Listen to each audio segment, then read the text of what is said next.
Hello friends, welcome to Land for Learners. This is Lowanathan. So இன்னைக்கு நம்ம இந்த வீடியோல வந்து பாத்தீங்கன்னா நம்ம சப்ஸ்கிரைபர் வந்து சுதர்ஷன் சொல்லிட்டு ஒருத்தர் வந்து கேட்டிருந்தாரு.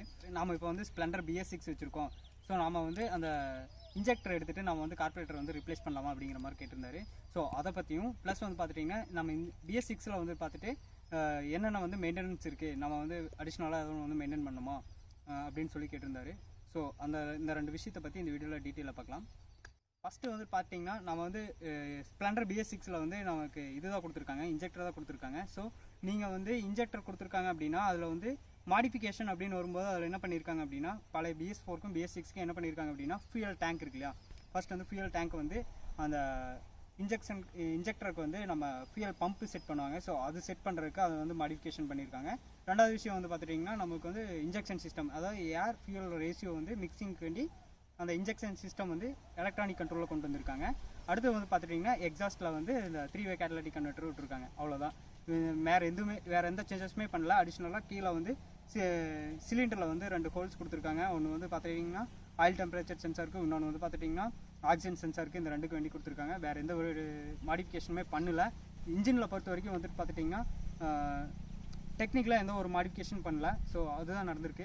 நீங்கள் வந்து கார்பரேட்டர் வந்து நான் வந்து இன்ஜெக்டர் கழட்டிட்டு கார்பரேட்டர் மாட்டலாமா அப்படின்னா மாட்டலாம், ரன் ஆகும். பைக்கை பொறுத்த வரைக்கும் ரன் ஆகும். அதில் மற்ற எந்த ஒரு சேஞ்சஸுமே கிடையாது. அதனால் பைக்கை பொறுத்த வரைக்கும் ரன் ஆகும். கார்பரேட்டர் மாற்றினீங்கன்னா என்னென்ன சேஞ்ச் பண்ணுறதுன்னு பற்றி சொல்கிற பாருங்க. ஃபஸ்ட்டு வந்து நீங்கள் வந்து டேங்க் சேஞ்ச் பண்ணணும். எதுக்காக அப்படின்னா ரிசர்வ் மெயின்டைன் பண்ணுறதுக்கு நம்ம வந்து அந்த டியூப் வந்து இன்செர்ட் பண்ணுவோம். ஸோ அந்த டியூப் இன்செர்ட் பண்ணுறதுக்கு நம்ம வந்து டேங்க் வந்து ரிப்ளேஸ் பண்ணிங்கன்னா மட்டும்தான் வந்து அந்த டியூப் செட் பண்ண முடியும். அடுத்து வந்து பார்த்துட்டிங்கன்னா இன்ஜெக்டர் பூரா கழட்டிட்டு நீங்கள் வந்து கார்பரேட்டர் செட் ஃபுல்லாக மாற்றணும். அந்த இன்ஜின்லேருந்து வருது இல்லையா, அந்த வால்வு இருக்கு இல்லையா, அந்த வால்வுலேருந்தே ஃபுல்லாக மாற்றணும்.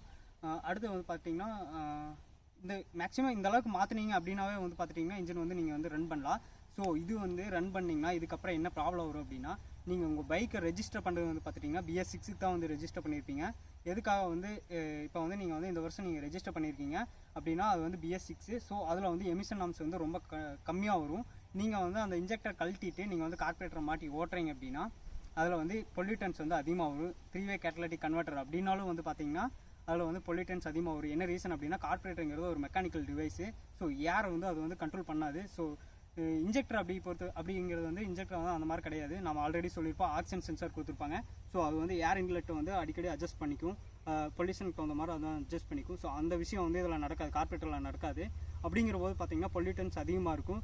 ஸோ இந்த ரீசனெல்லாம் வந்து நீங்கள் இன்கேஸ் ஏதாச்சும் பைக் ஏதாவது ஆக்சிடென்ட் அப்படிங்கிற போது நீங்கள் வந்து இன்சூரன்ஸ் இந்த மாதிரி கிளைம் பண்ண போகும்போது என்ன ஆகும் அப்படின்னா அவங்க வந்து இந்த பொல்யூஷன் சர்டிஃபிகேட் எல்லாம் கேட்பாங்க. பொல்யூஷன் சர்டிஃபிகேட் நீங்கள் எடுத்தீங்க அப்படின்னா கண்டிப்பாக பொல்யூட்டன்ஸ் வராது. ஸோ அவங்க அனலைஸ் பண்ணாங்க அப்படின்னா நீங்கள் வந்து இன்ஜெக்டர் வந்து ரிப்ளேஸ் பண்ணி கார்பரேட்டர் மாட்டிருக்கீங்க அப்படின்னா அதுக்கு வந்து உங்களுக்கு எந்த ஒரு கிளைமுமே வராது. அது வந்து அது வந்து நம்மளுக்கு நெசசிட்டி கிடையாது. நம்ம வந்து இப்போ யூஸ் பண்ணியிருக்க மாடல்லேருந்து அப்கிரேட் போகலாம், தப்பில்லை. பட் அப்கிரேடில் இருக்க மாடல்லேருந்து வந்து நீங்கள் வந்து டிகிரேட் வந்தீங்கன்னா அது வந்து அக்செப்ட் பண்ண முடியாத ஒரு விஷயம் தான். அது நெசசிட்டியும் கிடையாது, கவர்மெண்ட் வந்து அதை அலோவ் பண்ணாது. ஸோ நீங்கள் வந்து அது மாட்டுறது வேஸ்ட்டு தான். மாட்டினா ஆனால் பைக்கு ரன் ஆகும். 3 மாடிஃபிகேஷன் மட்டும் பண்ணலாம். ஒன்று ஃபியூயல் டேங்க்கு, ரெண்டாவது வந்து பார்த்துட்டிங்கன்னா இன்ஜெக்ஷன் சிஸ்டத்தை தூக்கிட்டு அதுக்கடுத்து வந்து கார்பரேட்டரு, ஸோ அந்த வால்வு, அந்த ஏர் ஃபியூயல் ரேஷியோ மிக்ஸ் ஆகி ஆஃப்டர் போகுதுல, இன்ஜின்குள்ளே போகுதுல அந்த வால்வு, அவ்வளோதான். அதை மாற்றினீங்கனாவே வந்து ஃபுல்லாக ரன் ஆகும். ஸோ அது நம்மளுக்கு வந்து தேவையில்லை. ஸோ அடுத்து வந்து மெயின்டெனன்ஸ் பற்றி கேட்டிருந்தாரு.